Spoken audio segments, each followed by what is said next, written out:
At a young age, Hunter Hayes shot to country and pop stardom with his debut album. That was 15 years ago. He's been writing and touring ever since and is no stranger to Maine. He is set to return to Aura in Portland on April 4th, a venue he says is genuinely one of his favorites. David Guildford spoke with Hunter about his lifelong love for making music.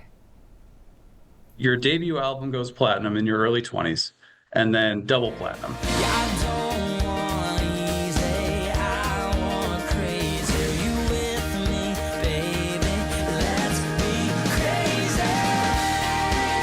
And the first thing that came to my mind is, how could you possibly come back to earth after that and grow, not just as a musician, but as a person? Man, I appreciate you saying that. The music business does a really good job of making sure you come back to earth quite often. It's quite humbling. I think it's so easy for me to just focus on this, focus on what I'm doing, focus on what I'm building, and the thing in front of me is the most important thing in the world, right? Until we move on to the next thing, the album, the tour, etc. So, growing as a human, though, is a valid question. And I think, being brutally honest, the pandemic kind of forced that, right? I had this beautiful cycle where I was on the road, making music, on the road, making music. And all of the things I loved were kind of, on pause, right? On the road, like so much of being on the road was so much of my identity, and I had to find myself. And I took the last sort of two albums to tell a little bit about that. My music's not only about my life, and I don't want it to be, but I do talk about that and talk about pieces of that because it's so important. And at the same time, I think this album it sort of feels like.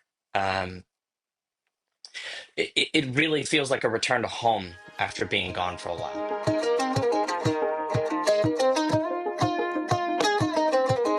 You talk about mental health often, and you described Evergreen as like an emotional reset. And I was wondering what that process has been like for you, especially since you've written plenty of emotional songs before, love songs, things that run the gamut.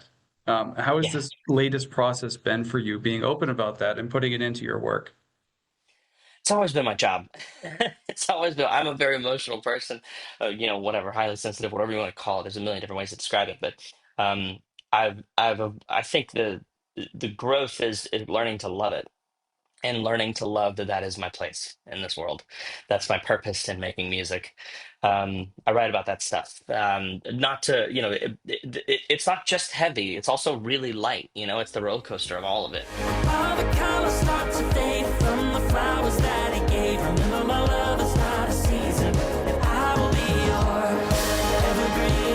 evergreen. Where you have obviously thrown your whole life into this, how can it still be an escape for you? Like, how can it still be your happy place and your work? Dude, I love that you asked that question, because that's a great question. I see other people. Man, number one, those are the examples that I look up to.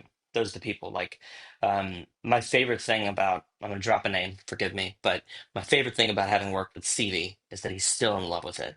He still will film a TV show. He'll go out and perform, and on his 5-minute break, they'll bring him back to his dressing room, and he's playing music. He's jamming. He's finding a song. He's just like, it's his oxygen. And I feel that too. And so it was really relieving to see a lot of my heroes work the same way.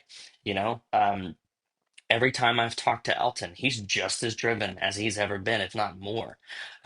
Or like, it's just, those are the examples that I have. So I love the artists that I look up to live and breathe it.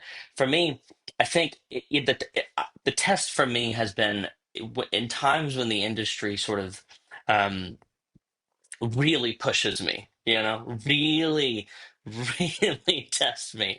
I still go back to music. That's still what makes me happy. What a sweetie. I want to be on first name basis with Elton John. Well, you're not. I know. I am not, that is for sure. So in addition to writing and playing numerous instruments, Hunter says he puts a lot of thought into how each show fits each venue on tour, including bringing special sound equipment. He added that his new album, Evergreen, mixes well with songs from earlier in his career, so fans can expect to hear plenty of hits.